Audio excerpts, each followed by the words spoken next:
उद्या 11 जून कमला एकादशी आणि अधिक मास. घरात आणा या झाडाचे एक पान, शत्रू लोटांगण घालेल.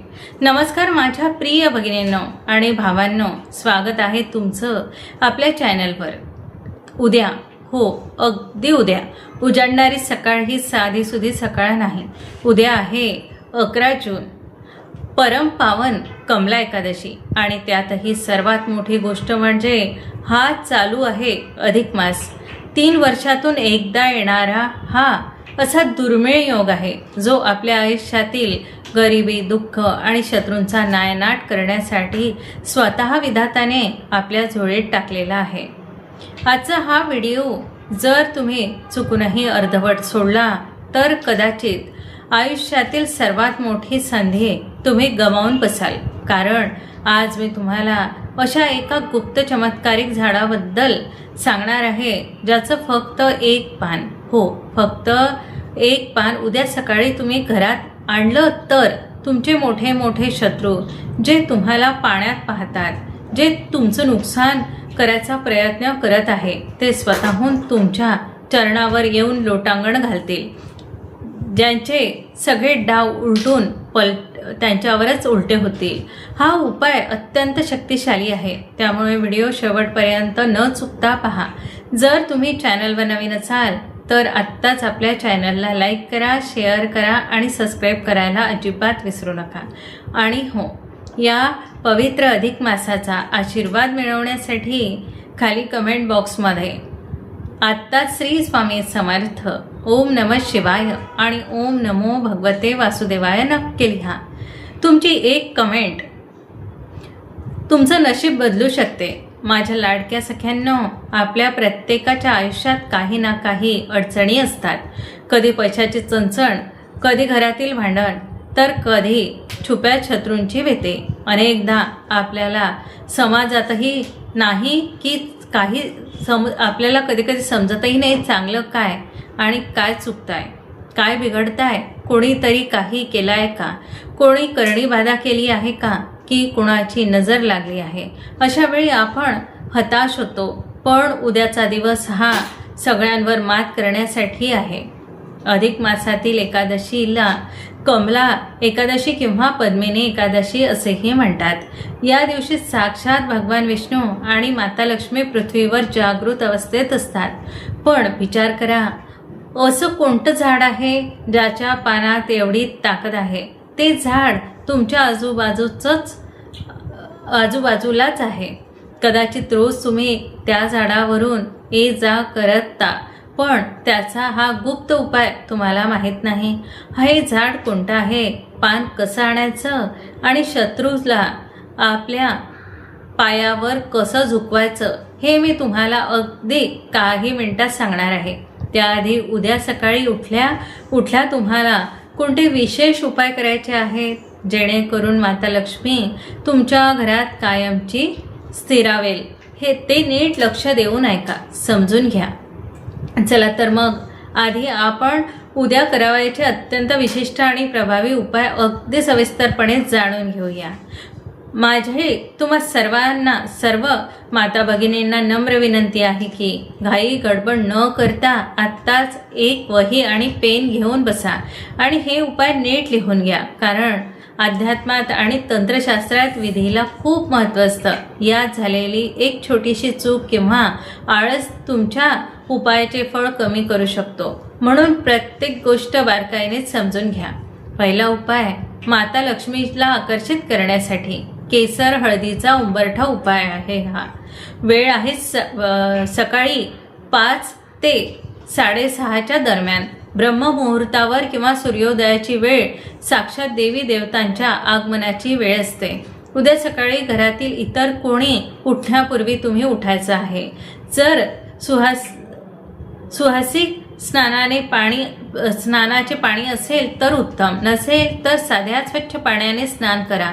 उद्याच्या दिवशी काळी किंवा गडद रंगाचे कपडे चुकूनही घालू नका. माता लक्ष्मीला पिवळा आणि लाल रंग अत्यंत प्रिय आहे, त्यामुळे लाल रंगाचे वस्त्र परिधान करा. सर्वात आधी एका तांब्यात स्वच्छ पाणी घ्या आणि त्यात थोडे गंगाजल मिसळून घराच्या मुख्य प्रवेशद्वाराबाहेर डाव्या किंवा आणि उजव्या बाजूला सडा टाका. यामुळे रात्रीच्या वेळी उमटलेली नकारात्मक ऊर्जा नष्ट होते. आता एका छोट्या वाटीत थोडीशी आंबेर हळद किंवा साधी हळद घ्या. त्यात अस्सल केसराच्या 2 ते 3 काड्या, केसराच्या पाकळ्या, थोडे गंगाजल टाकून मिक्स करा. हे मिश्रण बोटाने कालवून घ्या. स्वस्तिक काढायची पद्धत सांगते, ऐका. आपल्या उजव्या हाताच्या अनामिका बोटाने मुख्य दरवाजाच्या दोन्ही बाजूंना म्हणजे चौकटीवर किंवा भिंतीवर 2 सुंदर आणि स्पष्ट स्वस्तिक काढा. स्वस्तिक कधीही मध्ये कट करू नये, क्रॉस करून काढू नका. अखंड काढा आणि त्यांच्या 4ही कोपऱ्यात 4 छोटे ठिपके द्या. शेवटी या स्वस्तिकाच्या दोन्ही बाजूला 2 उभ्या रेषा, उभ्या शुभ आणि लाभ नक्की ओढा. या उपायाचं रहस्य काय सांगते. अधिक मासात माता लक्ष्मी पृथ्वीवर फिरत असते. ज्या घराच्या उंबरठ्यावर हळद केसराचे सुशोभित आणि पवित्र असतो तिथे नकारात्मक शक्ती कधीच राहत नाही. थेट तुमच्या घरात आनंदाने प्रवेश करते. हा उंबरठा पूजन विधी उद्या चुकूनही सोडू नका. दुसरा उपाय अखंड लक्ष्मी आणि धनप्राप्तीचा. कवडी आणि गोमती चक्र पोटली तयार करण्याचा. 11 गोमती चक्र, 3 पिवळ्या कवड्या, 1 रुपयाचे दाणे, थोड्या अक्षदा आणि 1 पिवळा कोरा कपडा. हा उपाय तुम्हाला तुमच्या देवघरात करायचा आहे. सकाळी पूजा करताना किंवा दुपारच्या अभिजित मुहूर्तावर तुम्ही हा विधी करू शकता. देवासमोर एक पाट ठेवा. त्यावर पिवळे कापड अंथरून घ्या.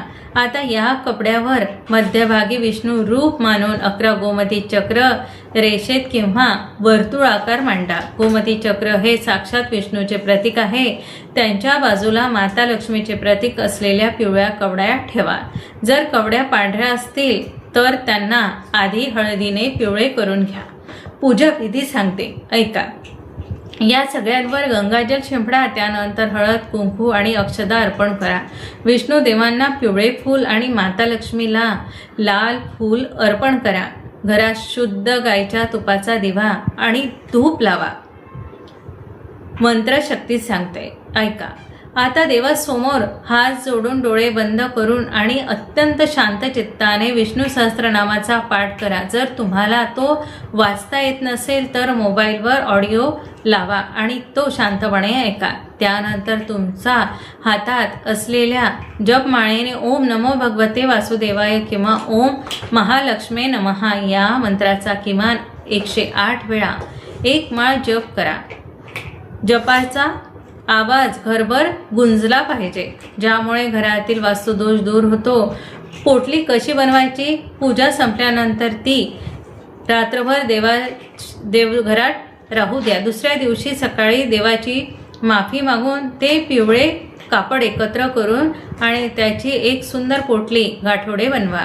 ही पोटली कुठे ठेवायची सांगते. ही सिद्ध पोटली तुमच्या कपाटातील तिजोरी, जिथे तुम्ही तुमचे पैसे किंवा सोन्याचे दागिने ठेवता, तिथे ठेवून द्या. माझ्या सख्यांनो, हा माझा स्वतःचा अनुभव आहे. ज्यावेळी अधिक मासातील एकादशीला ही पोटलीचा उपाय केला जातो त्या घरात वर्षभर पैशाची चणचण कधीच भासत नाही. पैशाचे नवीन मार्ग मोकळे होतात. अडकलेले धन परत मिळते आणि घरात विनाकारण होणारे पैशाचा खर्च कमी होतो, नुकसान कमी होते.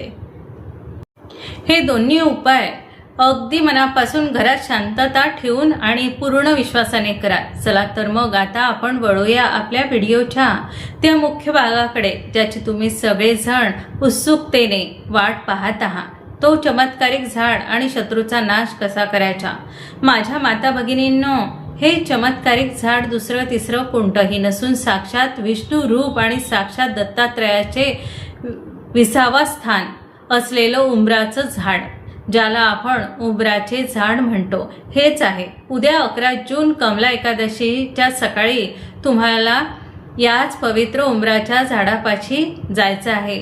शास्त्रात औदुंबराच्या झाडाला अत्यंत चमत्कारिक आणि प्रभावी मानलं गेलेलं आहे, कारण या झाडाच्या मुळामध्ये साक्षात ब्रह्मा, मध्यभागी विष्णू आणि अग्रभागात शिव राहतात.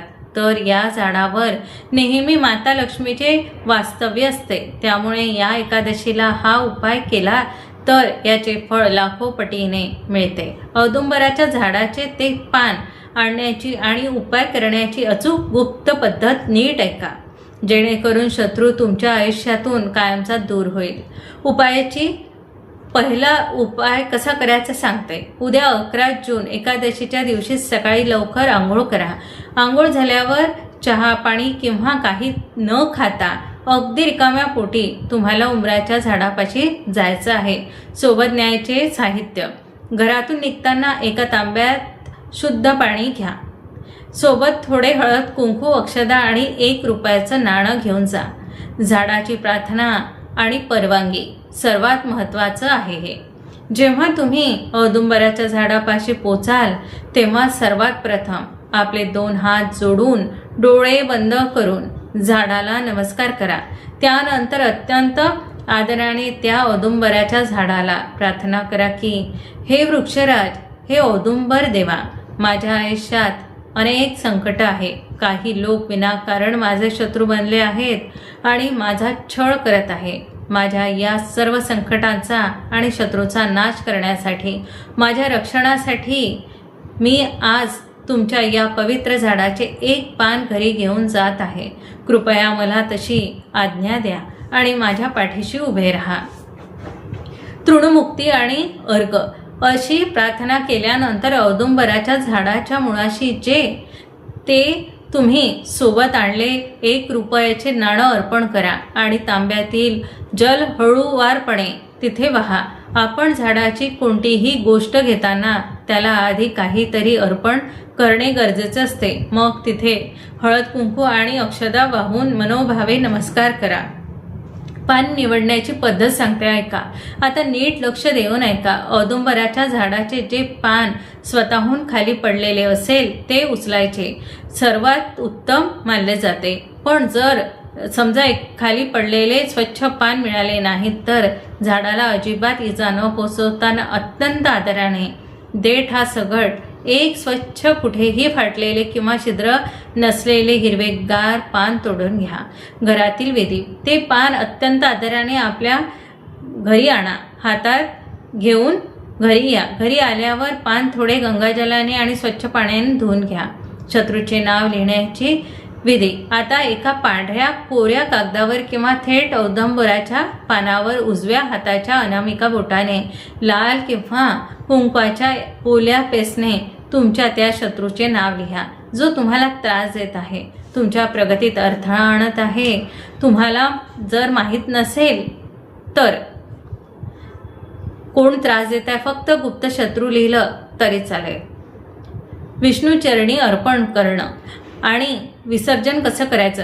हे पान लिहिलेलं पान आपल्या देवाऱ्यात भगवान विष्णूच्या किंवा बाळकृष्णाच्या चरणाशी ठेवून द्या. दिवसभर ते पान तिथेच राहू द्या.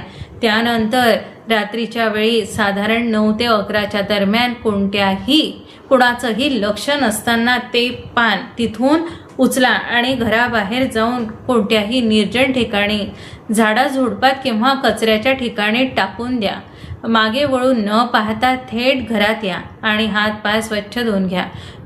माझ्या माता भगिनींनो, हा उपाय एवढा अचूक आणि तीव्र आहे की हा विधी पूर्ण होताच औदुंबराच्या पानावरील दैवी शक्ती काम करू लागतात. पुढच्या अवघ्या 7 दिवसाच्या आत तुमचे तो शत्रू जो तुमच्यावर टपून बसला होता त्याची बुद्धी अचानक बदलते. तो स्वतःहून तुमच्याशी वाद घालणे बंद करेल. सगळे डाव त्याच्यावरच उलटतील. एक दिवस असा येईल की तो तुमच्यासमोर लोटांगणच घालेल. माझ्या प्रिय भगिनींनो, अध्यात्म आणि आपल्या शास्त्रात प्रचंड ताकद आहे. अधिक मासातील ही कमला एकादशी तुमच्या आयुष्याला एक नवी दिशा देणारी ठरू शकते. मी जे उपाय सांगितले आहे ते पूर्ण श्रद्धेने आणि विश्वासाने करा. मनात शंका ठेवू नका. कोणताही उपाय करू नका.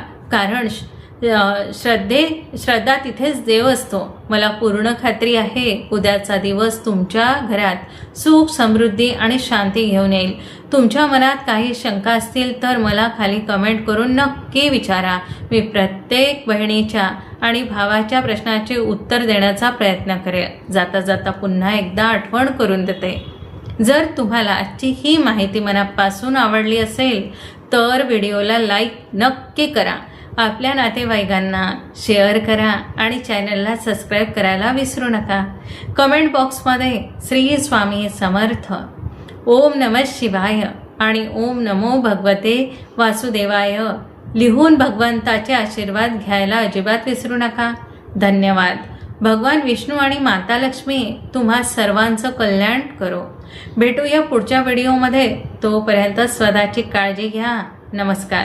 श्री स्वामी समर्थ.